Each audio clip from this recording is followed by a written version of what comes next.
The corporate press and the state-funded media, propaganda and lies. And I'd like to give a special shout out to our good friend Elon Musk for one of the most epic takedowns of corporate media ever. All right, so here's the news. Over the past week or so, Elon Musk, Twitter, have been labeling news organizations, media outlets that are government funded as such. I don't see anything wrong with it. NPR got all hot and bothered when they were like, well, we are indirectly funded by the federal government and we do directly receive federal funding. We take great offense to being labeled state affiliated media. So he changed it to government funded and they still got mad and said, OK, we're leaving. Now, let me break down for you how it works. The Corporation for Public Broadcasting, I think it's called, gets money from the federal government, sends that money to a whole bunch of small publicly funded radio stations who then funnel that money upward into NPR through membership fees. NPR does receive some of this money directly from the federal government as well. And they got mad. Now we have the Canadian Broadcasting Corporation, who is outraged and has announced that they are quitting Twitter because Elon Musk's Twitter has labeled them government-funded media. Here's the story. CBC pauses Twitter activity after being labeled government-funded media. Oh, you can see it right there. And they are. They absolutely are. And so they got mad and they wrote this tweet. They said, our journalism is impartial and independent. To suggest otherwise is untrue. That is why we are pausing our activities on Twitter. Okay. Whoever said they weren't impartial or independent or whatever, just that all Elon Musk said was that they're funded by the government. All right. Let me show you the most epic takedown ever. I just, shout out to Elon Musk. He's been doing great work. And I do want to say this. And I know that there's certainly criticisms of Elon or anybody else because nobody's perfect. And anybody who blindly just comes out and supports everything anyone does, I question. But I think I truly mean this. SpaceX, probably one of the most important things humanity is doing in the world. So I'm a big fan. Not to mention the great risk he took in buying Twitter and reshaping the culture war. It's masterfully done. Not easy. I imagine it must be very difficult. But take a look at this. From Titter Daily News, it literally says Titter Daily because Elon got rid of the W. The Canadian Broadcasting Corporation has halted its use of Twitter after being labeled government-funded media. The public broadcaster says this label undermines its credibility. The CBC's 2021 and 22 annual report revealed it received almost $1.4 billion, 70% of its funding from the federal government. The CBC argues that it funds the other 30% on its own, so it should not have the label. They tweeted, "Hi, Michael, we are government funded, but that only covers a portion of our expenses. Advertising helps us cover costs across all platforms." So Elon Musk replies, just trying to be accurate, would they be okay if we said 70% government funded? And then he tweeted right away, their concern has been addressed.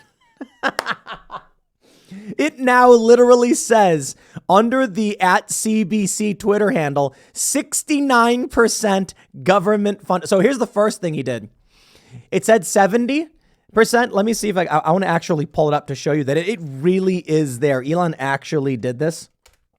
It says 70% government funded. And I guess they responded by saying we are under 70% funded. So he changed it to 69%. Elon Musk, man. Here's the CBC Twitter account. It's right there. Look at this. You can actually click on it. 69% government funded media. Oh, are they going to cry about it? That's why we are leaving. Here's let's see their full statement. Here's what they said. Twitter's own policy defines government-funded media as cases where the government may have varying degrees of government involvement over editorial content, which is clearly not the case with CBC Radio Canada. It says varying degrees. That could mean none or some. It's a rather meaningless, vague statement. They're going to say CBC Radio Canada is publicly funded through a parliamentary appropriation that is voted upon by all members of parliament. Its editorial independence is protected in law in the Broadcasting Act, as we said in our statement from last week. In addition, our journalism is independent and subject to our journalistic standards and practices, as well as independent complaints process through CBC Ombudsman and Ombudsman RC. Well, I gotta say, I don't care. Elon Musk didn't lie. He is completely correct. It says outright that you're government funded, and you are government funded. So what is the problem? I don't see one at all. Government funded media. It is.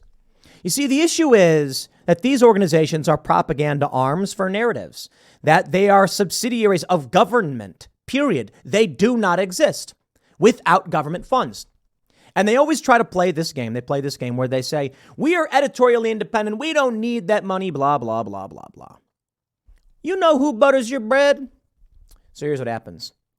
The CBC will have some editor-in-chief, and they'll say, we are editorially independent. But everybody knows that if they offend the delicate sensibilities of Parliament, they're not going to be getting that funding they so desire.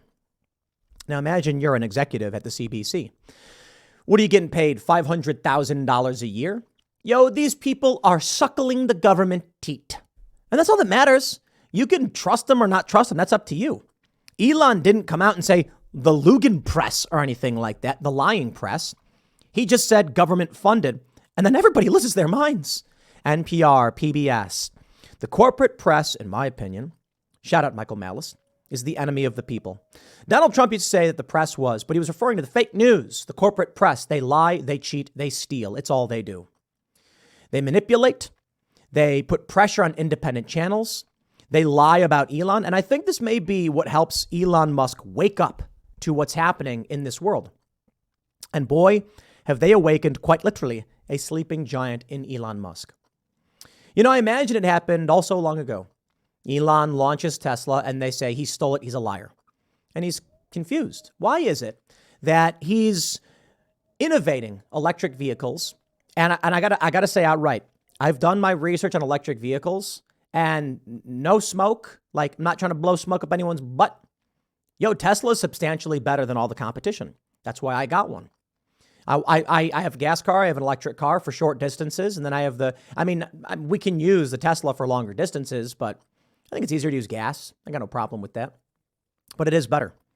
So he comes out with this vehicle and they should be screaming and cheering for him. They should say he's helping fight climate change. Instead, they don't. They cut him out. The White House doesn't even, I think it was like Joe Biden gave a speech and didn't even mention Tesla despite all of the hard work that he's done. I have to imagine it starts there. And the left might say Elon's got a chip on his shoulder for being ignored. Sure. Look what you've done. It's your fault. So Elon's like, hey guys, I made these electric cars that are going to make the world safer and reduce pollution. And then the left says, we don't care. Screw off. So then he's like, okay. Then all of a sudden they start lying about him, smearing him. One step at a time. That's all it takes. Because Elon perfectly exemplifies that meme where there's a dude standing in the middle saying, I guess both sides make some good points. The left shoves him. The right catches him. And then the left says, why are you siding with them? Dude. You know, there's a conversation. Elad Eliyahu said something the other day. He said, I think he was saying he was pro-choice, but he said something like, if you are not pro-life, like if you are pro-choice, you can't call yourself a conservative. And I think most conservatives would agree. So how is it that reasonably liberal people have now found themselves being called far-right or conservative? We had this dude on the show on Timcast IRL, Matt Binder, and we had Seamus Coughlin. Seamus Coughlin is staunchly pro-life. I'm pro-choice, traditional liberal position of, we should have restrictions and ban abortion after viability. But before that, it's not so much that I think it's okay. It's just that I don't know if the government should be involved in these situations, which makes it very difficult. And then you had the Matt Binder approach, which is the left, of a woman can abort the baby no matter what at any point for any reason. And I'm like, yeah, okay, that's not the traditionally liberal position. I'm like, if the baby's at 9 months and the woman's about to give birth, you can't just kill it. That's insane.